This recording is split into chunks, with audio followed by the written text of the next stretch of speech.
Hello and welcome to The Curator on Monocle Radio with me, Fernando Augusto Pacheco. Over the next 60 minutes, we'll be bringing you some of the very best interviews and reports from the past week of coverage on Monocle Radio, with highlights from our studios here in Midori House and from around the world.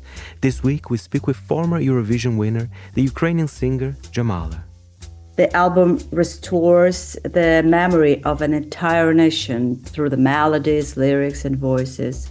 For me, it's an immersive journey through the world of Crimean Tatar culture. Plus, Monocle's editor-in-chief tells us all about Monocle's new December-January issue. The pictures are absolutely extraordinary, and I was just so impressed when I saw these pictures. It reminded me almost of Mecca or something, these crowds swirling around. All that and much more in the next hour here on The Curator with me, Fernando Augusto Pacheco. And we start the show with the latest Foreign Desk Explainer as we wait to hear who Romania will vote as president. Andrew Muller explains why the shocking result should not be that shocking.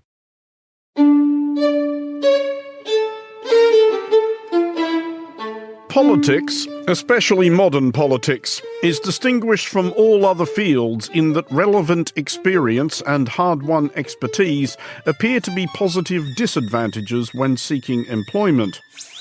The same voters who would not trust their teeth to an enthusiastic amateur dentist, fly with an untrained pilot who just thought it might be fun to have a go at it, or rejoice if their preferred football club awarded the manager's job to some bellicose heckler out of the grandstand, seem happy time and again to elect to their highest offices posturing yahoos who have somehow managed to leverage their lack of qualifications as a virtue. Romanians voted on Sunday in the first round of their presidential election. The 5 top polling candidates, to reduce them to extremely pithy CVs, were a former general and prime minister, an MP who also leads a decent-sized opposition party, the current prime minister, a former television journalist turned serial reality TV contestant, a weirdo conspiracy theorist who has never held elected office.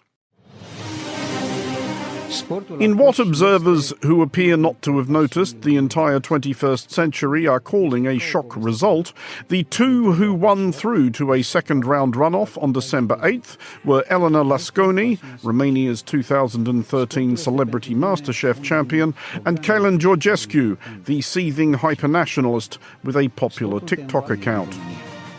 Un popor sportiv este un popor sănătos.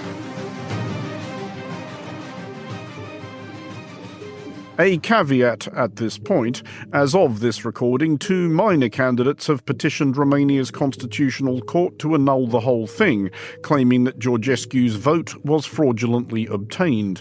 The Beaks will hear these arguments tomorrow.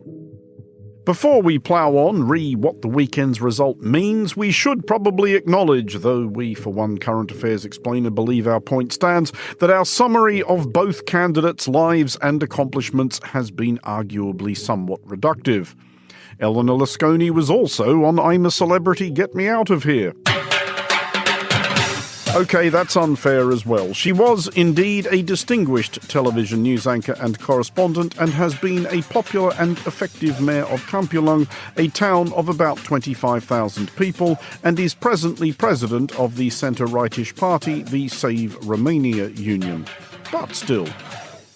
Dragi apărători ai patriei, aflați în activitate. And Kalen Georgescu has done more with his time here than just fulminate in favour of Vladimir Putin, praise early 20th century Romanian fascists, condemn the 1989 overthrow of lunatic tyrant Nicolae Ceausescu as a sinister Western plot, and promote pretty much the full slate of quack views on health. Vaccines make you sick, viruses are bioweapons, chemotherapy makes cancer worse, though he has done a tedious amount of all of that. An agronomist by training, Georgescu has also done various stuff within the United Nations, an organisation which has never been able to claim a 100% record of excluding foil-hatted crackpots from its institutions. These are Finnish resumes for candidates for the office to which they both aspire. Nevertheless, one of them will shortly become president of a country of 19 million people, the EU's 12th largest economy, and a NATO ally which shares a border with Ukraine and oversees a chunk of the Black Sea. Romania's port of Constanta has been a vital hub for shipping military kit to Ukraine and enabling Ukraine to pay for said kit by transporting grain in the other direction. The swiftly expanding Mihail Kogolnicianu Air Base in that same vicinity is on track to become one of NATO's largest and most geographically significant such facilities. And Romania's presidency is not one of those entirely ceremonial head of state gigs largely restricted to cutting ribbons, shaking hands, and having one's picture taken beaming inanely at prize-winning agricultural produce. The holder of the office has a significant say in foreign policy in particular. Given Romania's location, this matters beyond Romania's borders. At which point, time to assess Romania's remaining options. A vote for Elena Lasconi is, on balance, a vote for business as usual, more or less. On matters such as Romania's commitment to the EU and to NATO, and Romania's support for Ukraine, she is at least as solid as incumbent President Klaus Iohannis, who is stepping down due to term limits. In a runoff against Georgescu, Lasconi may scoop up the votes cast in the first round for Prime Minister Marcel Ciolacu, whose Social Democratic Party are topping opinion polls ahead of the parliamentary election occurring on December 1st. She may also benefit from hitherto indolent citizens being alarmed by their options. In the first round, barely half of eligible voters bothered. A vote for Georgescu, who was barely polling at all when campaigning started, didn't participate in TV debates and who has no political party behind him or even a campaign headquarters, is a vote to just kind of see what happens, a temptation which has proved recurrently and vexingly tempting to Western electorates in this century. Georgescu believes Ukraine should cut its losses and is in general vastly fonder of Vladimir Putin and Russia than he is of NATO or the EU. He has also promised a combination of enormous public spending and no tax increases, a rather easier thing to say when running an insurgent campaign than to do once elected. Even if Georgescu doesn't win, he has posed again the question of why outsider candidates peddling obviously absurd snake oil are able to make such an impact in modern democracies. Romania, in this regard, is hardly alone. For Monocle Radio, I'm Andrew Muller.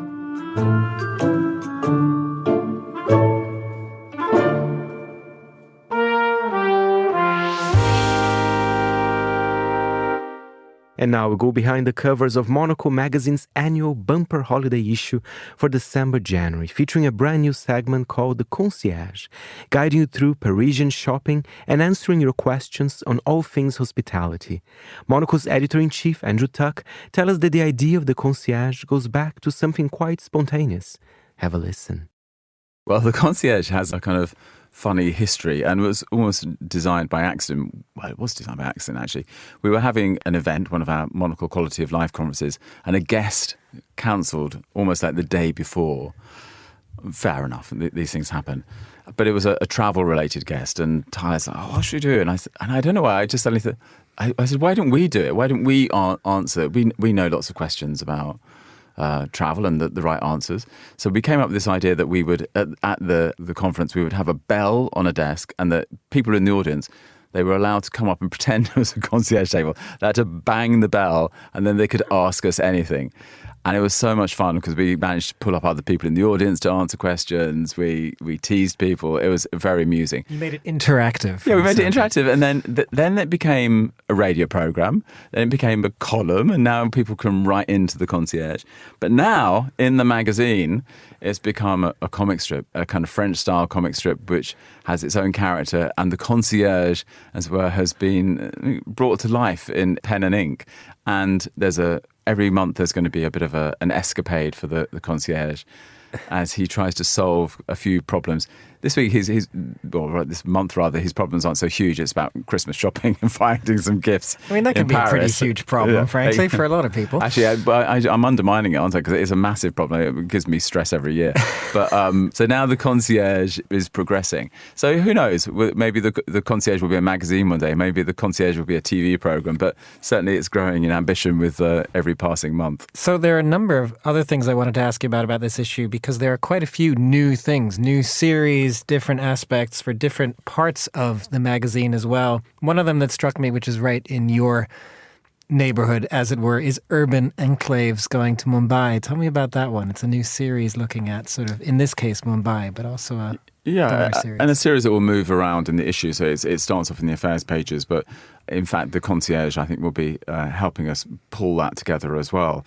But the idea is that when you go to many cities, there is just the neighbourhood that works, and it doesn't mean that it's rich or it's always a wealthy enclave.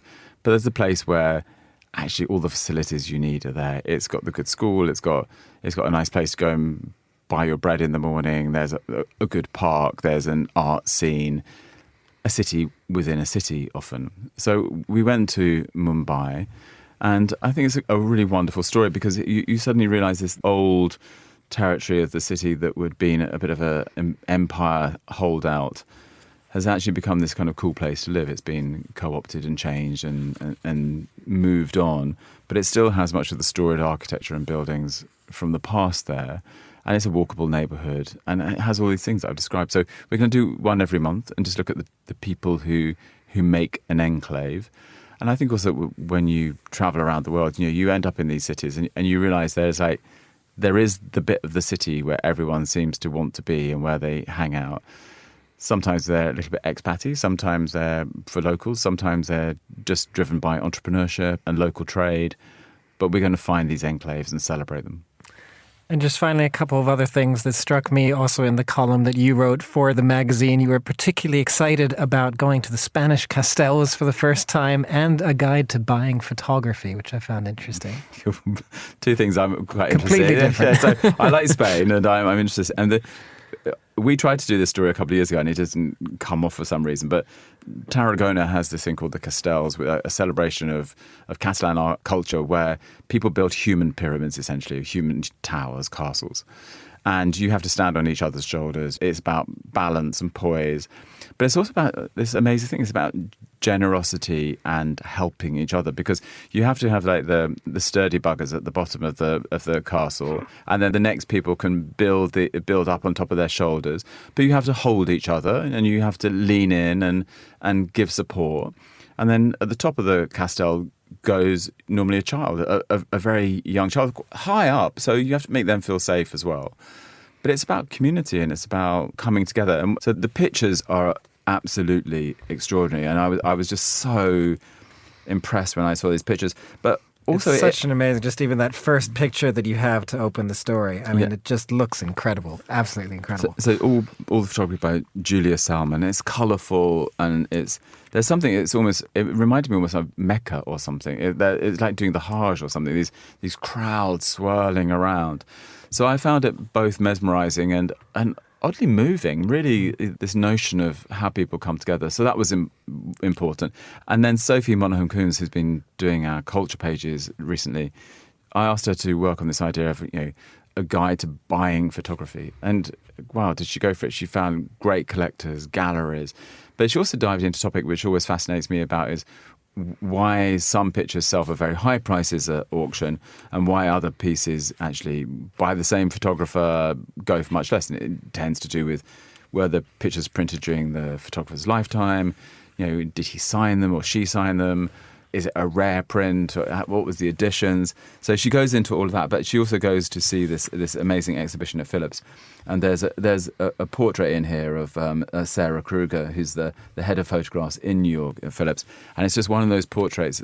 It looks posed, but it's not. She's just like an amazing character. And again, when you see these auctioneers at play, they're amazing people, and you just in that moment you understand why people are probably putting up their paddles and giving away hundreds of thousands of dollars to this woman, because she's just such a mesmerising again character to see on upstage. Interesting to do almost meta photography of the auction, of the auctioneers.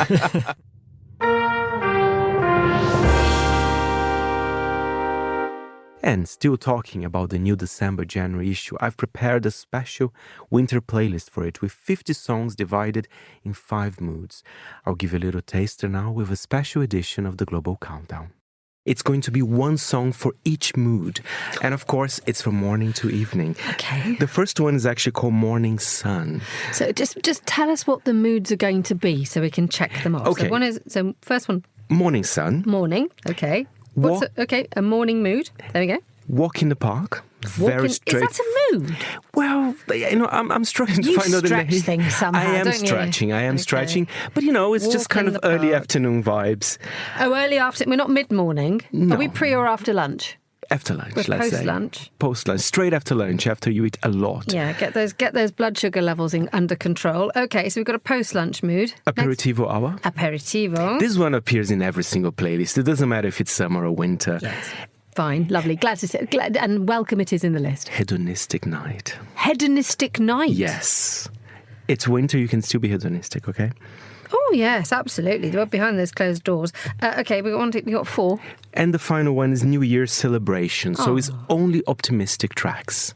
I thought we might be doing something like coffee, cocoa and warm socks. But no, New Year's celebration. Because this is Fernando Augusto Pacheco, ladies and gentlemen, and it is always a celebration when he is around. So let's start with the morning. Let's start with the morning. And this man, his voice is pure velvety butter. I don't know, there's so many ways to describe his voice. You've gone a bit funny. Yeah, I've gone a bit funny. Let's play his songs by Sunny Column with Turbo.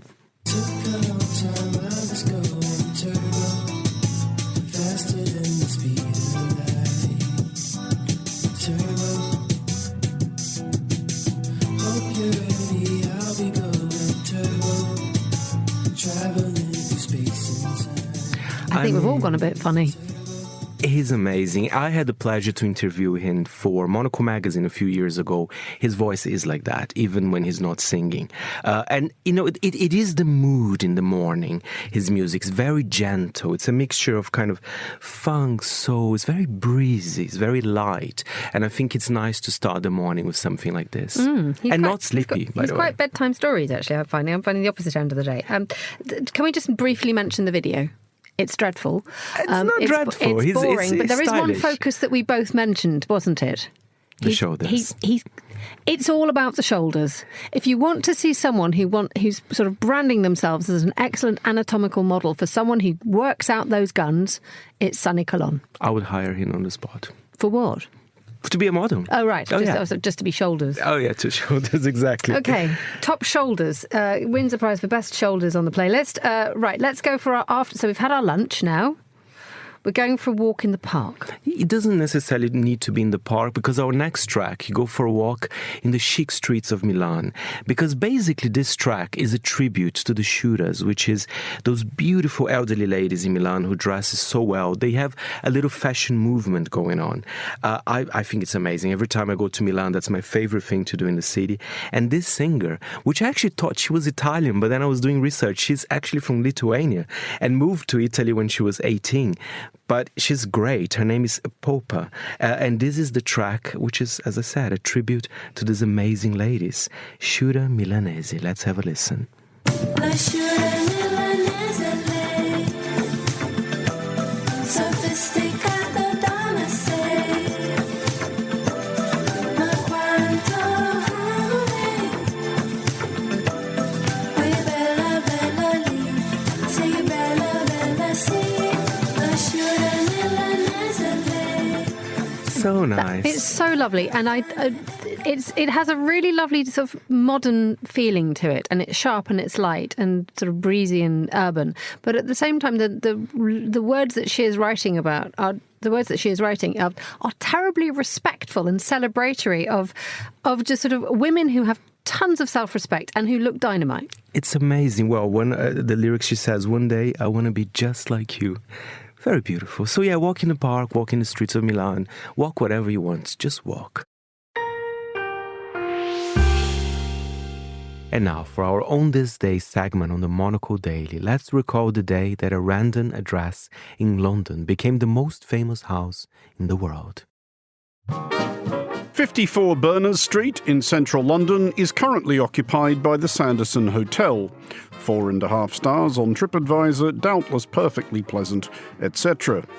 But 54 Berners Street has never been an inherently remarkable address, except on November 27th, 1810, when it was the most remarked upon address in London, and the world being as it was at the time, conceivably, if briefly, the most famous address on earth.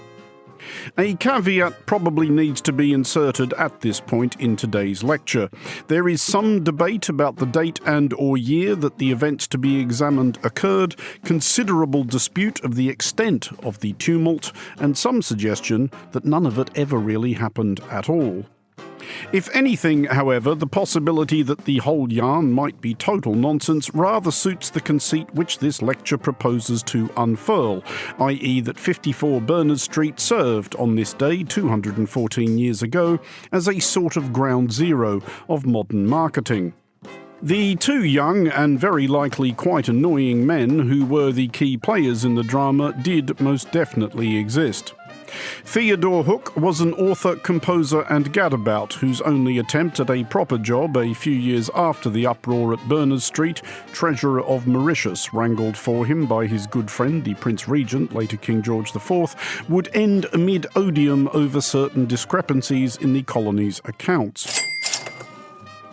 Other than the Berners Street hoax, as it would become known, Hook's eventual claims on posterity would include having sent the first ever postcard to himself and inspiring minor characters in both William Makepeace Thackeray's Vanity Fair and Benjamin Disraeli's Coningsby.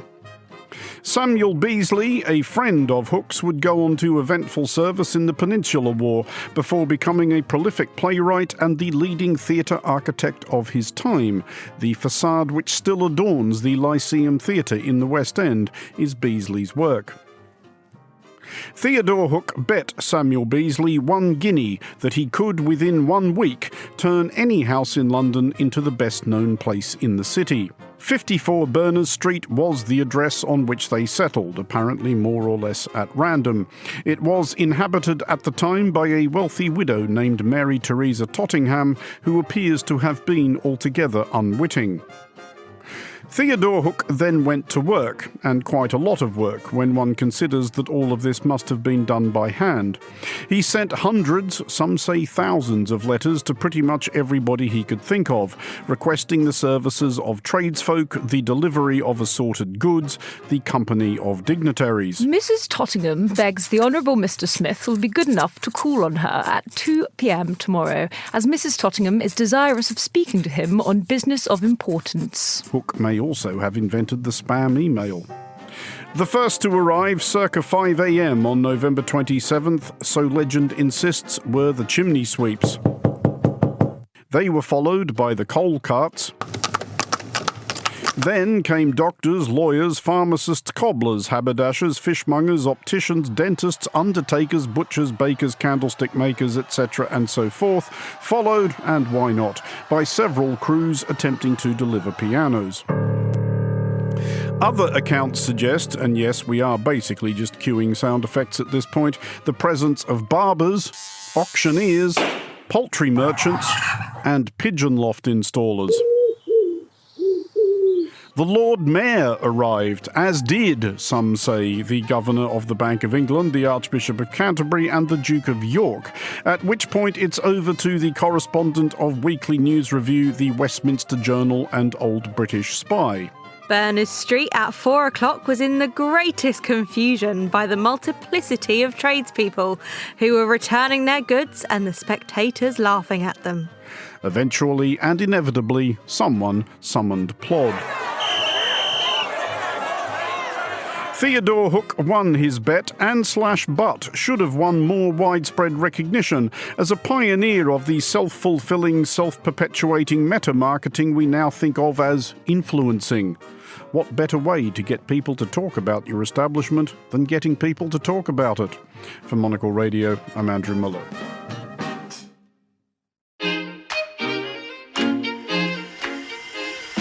UBS has over 900 investment analysts from over 100 different countries.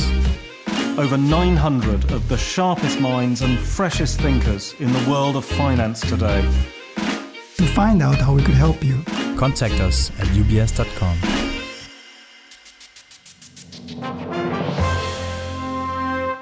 We're back with The Curator. I'm Fernando Augusto Pacheco, and now from The Urbanist, Adam Hancock looks into how Singapore will combat loneliness and isolation in its rapidly aging population.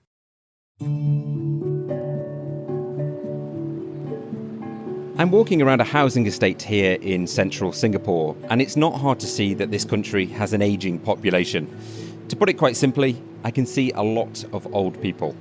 Now, most of these elderly people live in tower blocks known as HDBs. They provide affordable public housing for Singaporeans, and I'm looking up at one right now, and I can see lots of washing lines that are hanging out of the many windows above me.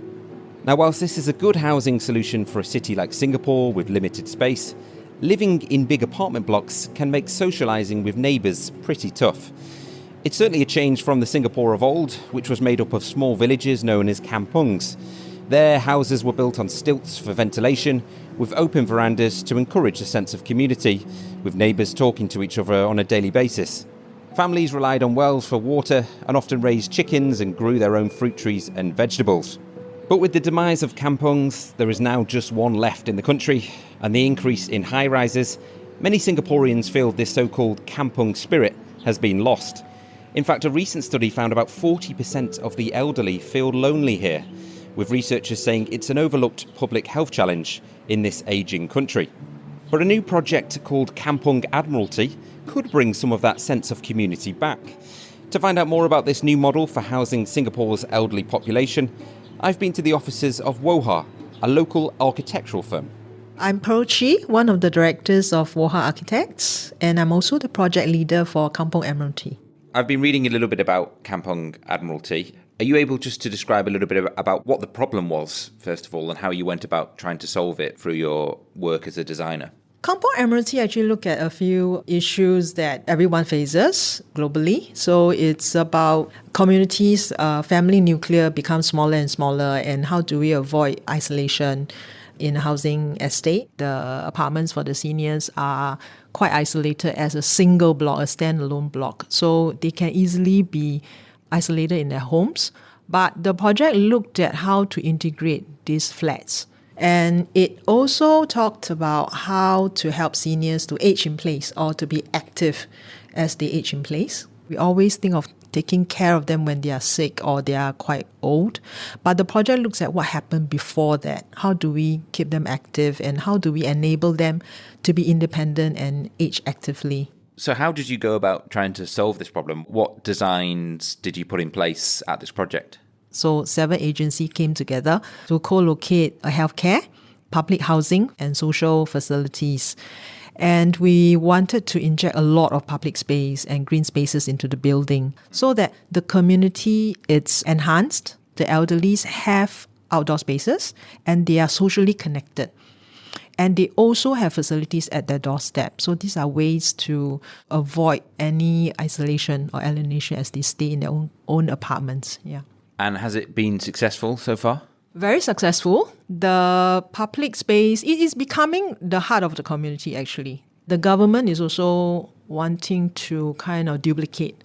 Of course, this is one of the models. I believe the government agency in Singapore are looking at various kind of home assistant models or public housing models to tackle the elderlies. But this is definitely one of the very effective ways of integrating public flats for elderly inside this building. Well, one place that is the heart of the community for many elderly Singaporeans is the coffee shop. I'm at one now, and there are plenty of old men and women here, or aunties and uncles, as they are affectionately known.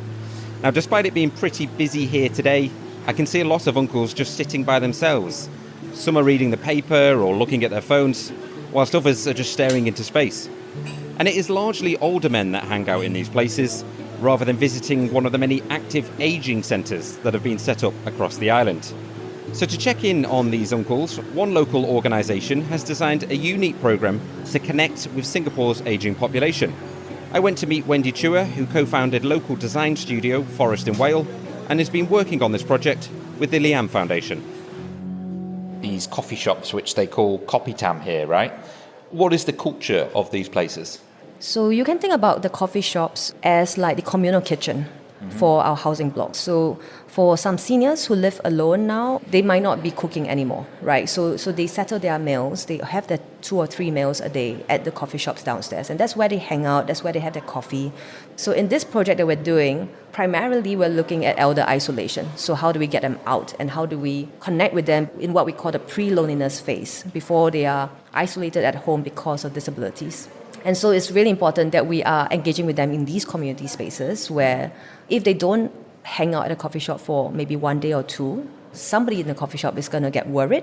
When you go into one of these coffee shops, how are you approaching these men and what are you saying to them and what sort of work are you doing with them? If you were to go into this coffee shop and start, bring out your clipboard and your notepad and your pencil, you're going to scare them away. So what we've created is a method called life story ethnography. And one person will be interviewing and one person will be doing a caricature sketch of the elder, and we find out more about their life and we try to sketch their life story into that sketch. And we have some photographs here of the project underway. I can see here Mr. Huang, who I believe is 90 years old, and he is drawing their painting even at a table. So can you just tell me a little bit more about him? He hangs out at this table in a coffee shop at the same time every day. It's his only exercise, just walking out to this table and sitting down. He doesn't like the centers, the community centers, because he finds it too noisy. And we found out later that he was a Qigong master. He was a calligraphy master. And so when we did a life story sketch with him, we asked him to pick up the brush and write his name on it. And over time, we thought, let's do calligraphy sessions with him. Let's engage him to write calligraphy and gift it to the communities. And he would just sit there and he would write the scrolls, and different neighbors from the community would come by. I mean, it looks like in the photos I'm seeing here that he's having a good time. He seems to be enjoying himself. Are you seeing a lot of success with this project? Yes, definitely. I mean, in the first place, to have younger people, with the student volunteers, being interested in their life is already something that brings a lot of pride to them, that somebody actually thinks my story is important. And then to be able to connect them with a community, and these are neighbors who might have walked by him every day, but may not have known about him or may not know that he has this skill. And after that gifting of a calligraphy, they are going to say hello to him every time they see him now, so he's going to be more socially connected. By 2030, Singapore is projected to have 1 in 4 of its citizens aged 65 or over. And it's certainly not alone. With humans living longer and birth rates declining, many societies around the world are going to need to think about how to deal with ageing populations. The work being done here to design a better world for our senior citizens could one day be the blueprint for coping with super-age societies. For Monocle in Singapore, I'm Adam Hancock.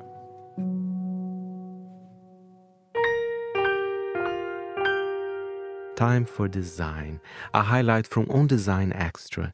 Giulia Molteni, part of the 3rd generation of the Molteni family, discusses the importance of a shared vision when continuing the international legacy of the family-owned furniture business.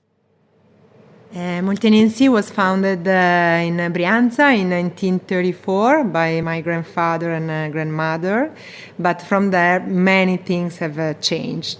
The group today has reached the 3rd generation that I'm part of, and we share the privilege of growing up with such a large family, large community, but also the best architects and designers from everywhere working with us that gives the best inspiration from all over the world. Why did you decide to work with the family? Why not go off and do your own thing? Why come back and work with your dad and your brother and your cousins? Story was quite long, honestly, from university.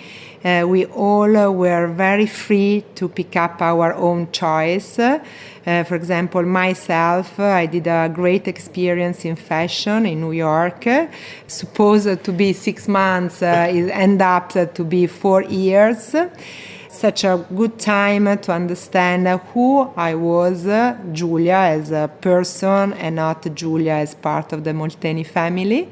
And then coming back to Brianza and coming back to Milan, my hometown, was a big challenge that prove myself that I can do it and I can definitely give my contribution to the growth of the group. Being also able to have a very good relationship with my mother and my father, both very important to me, and my younger brother as well. Both my older sister and younger brother, I think, were the good ingredient for the success. I can say that the obsession for quality is definitely one of our main traits, and we certainly contribute to our Molteni Group longevity. That's nice, because there's like family values, like you're all aligned on this importance of quality, the importance of design. Is that what also makes Molteni successful as a family company, or family companies, I guess, successful across the board, because you've kind of got this shared value? Is that sort of the key thing that keeps this wonderful machine going? Definitely the know-how passing through generation, especially product know-how and quality know-how. It's something that comes from far in Molteni, from 1934. And in our business that has such a long product life cycle, it's even more important than ever. Also of the managerial side of the company. So we are a family business, but with an external CEO. I think that's the other side that is the secret. You're working with your dad, you're working with your brother. How do you make sure that you all stay aligned on a vision and get along and don't clash? It's, of course, a matter of discipline, and also you practice this. It's not completely and always natural, but with a very planned governance and an open discussion that must be always on the table, you can definitely do it, especially again in such a cultural environment as we are. We are not only producing very nice furniture, we do much more, because we do a cultural progressing movement in order also to teach design around the world. So with different aspects, different personality, different school background and cultural background, each component of the family brings his own contribution.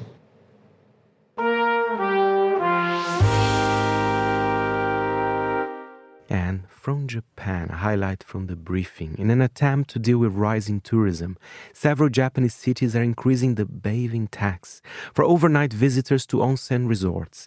Monocle's Asia editor Fiona Wilson joins Chris Chermak to give us the details. There are hot springs all over Japan. It's the upside of being an area that's very lively geologically. Now, the downside is obviously you're getting earthquakes. That's not so good. But you do also have, I think there are about 27,000 of these.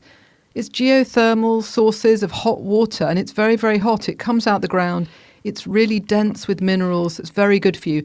And people have been sitting in these pools of hot water for centuries, and they think it's very good for their health. And it's a very popular thing to do at the weekend for Japanese. They love to go away for one night to a beautiful Japanese inn, sit in this hot water, take in the natural surroundings, occasionally the odd monkey, and you know, feel completely revived the next day. So I'm not surprised that all these millions of visitors who are coming to Japan also want to do it. I'm not surprised they want to do it, but 27,000 hot springs around the country, that doesn't strike me as something that would necessitate a tax for overcrowding, would it? I mean, are all the tourists going to the same ones, or is it really that all of these hot springs are overcrowded at the moment? Well, I mean, not all of those sources have an inn attached, or even somewhere someone could sit down. I think that's just like across Japan. That's how many sources of hot spring water there are. But there are certain areas of Japan which are really popular for hot springs. So you've got in Kyushu, way west, way southwest of Japan. That's a really popular area, this place, Beppu.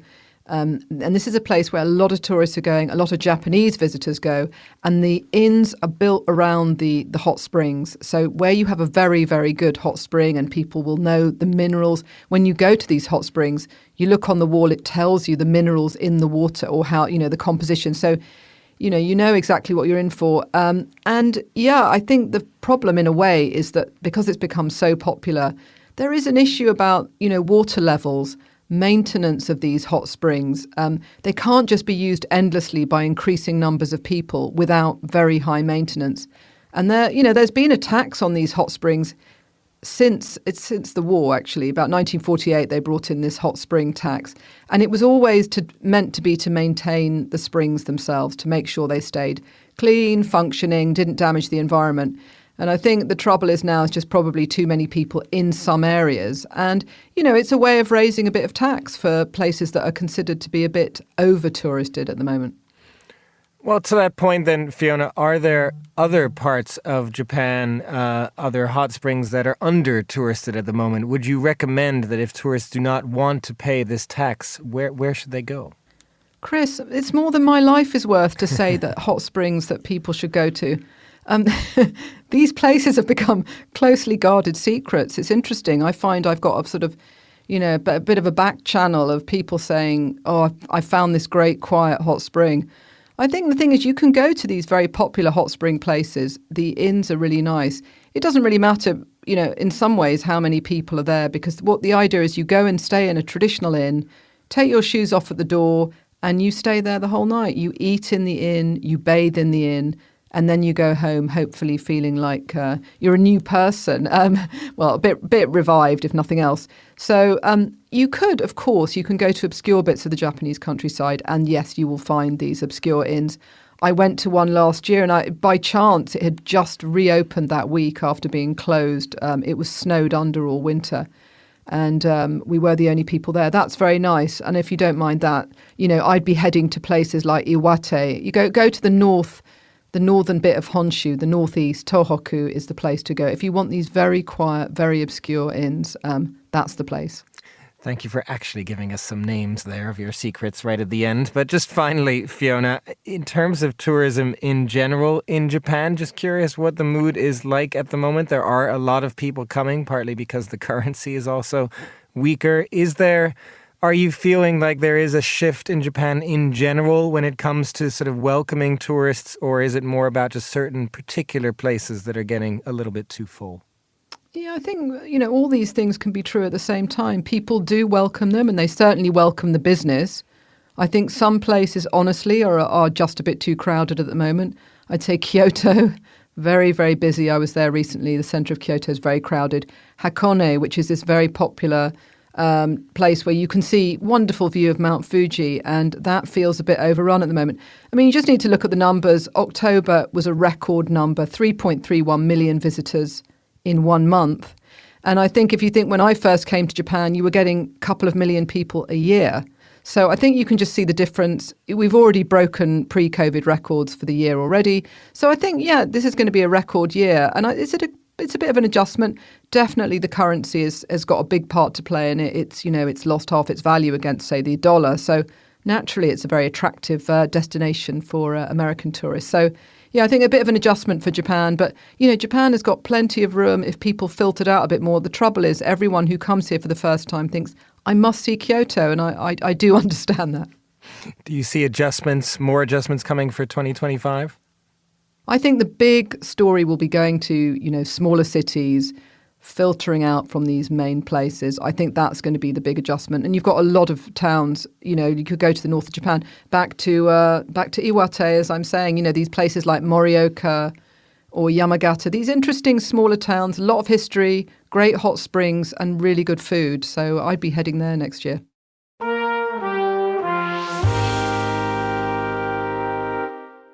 And as you know, listeners, I love Eurovision. I cover Eurovision every year from Monocle.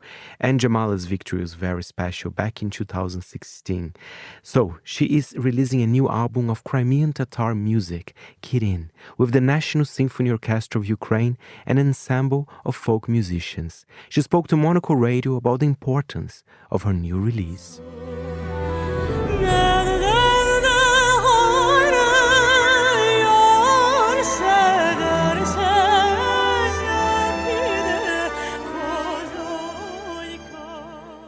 Khrım is absolutely a unique album of ancient Crimean Tatar songs. More than 80 musicians joined the work on this album. The album restores the memory of an entire nation through the melodies, lyrics, and voices. Like a puzzle, the album's 14 unique old songs collect the Crimean Peninsula and represents its different regions. Critics actually have already called Khrym a cultural and civic manifesto. When listening to it, you find yourself dancing and crying at the same time. For me, it's an immersive journey through the world of Crimean Tatar culture. The first presentation of the album was 5th of May 2023 with the National Symphony Orchestra of Ukraine on the stage of the National Opera in Kyiv. After that, the world premiere took place in Liverpool, and together the BBC Philharmonic Orchestra. It was something unbelievable on the stage in that moment in Liverpool, during the Eurovision in Liverpool. And now I'm incredibly proud of this album, and tremendous work has been done for Khrym. And I have also become a researcher, and I have been harboring the idea of the album for years. When I had collected all the songs, I immersed myself in the translation of each word and made an amazing discovery. Almost every story diary I translated, almost every song has a phrase that somehow stands for loyalty and dignity. This means that through songs we can also learn about the mentality and character of the Crimean Tatar people. This album is an opportunity for listeners to learn about the history of Crimea. It's a beautiful way to know about all Crimea, about Crimean Tatars, about temperament, drama and romance during these songs.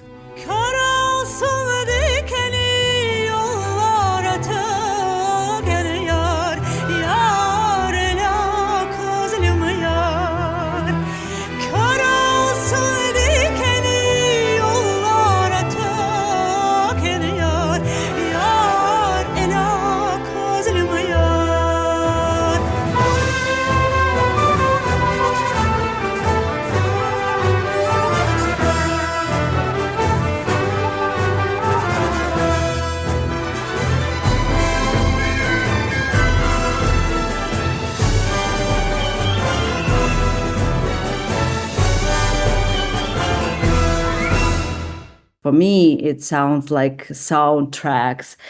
Actually, it's been in a lot of musical charts and European charts. I mean, kind of this music.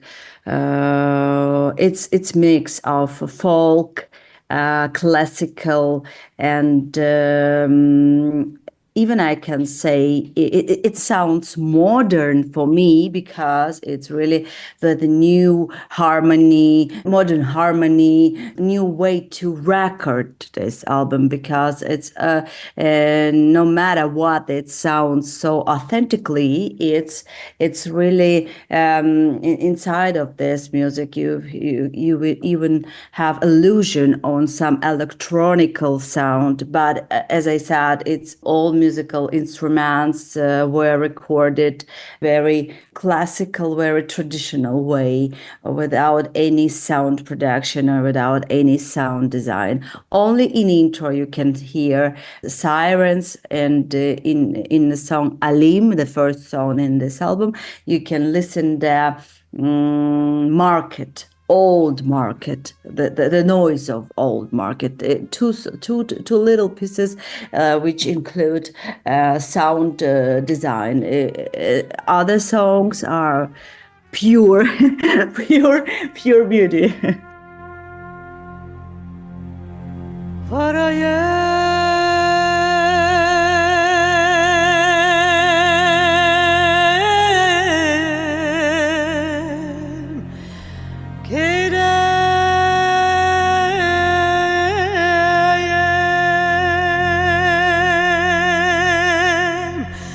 Yeah.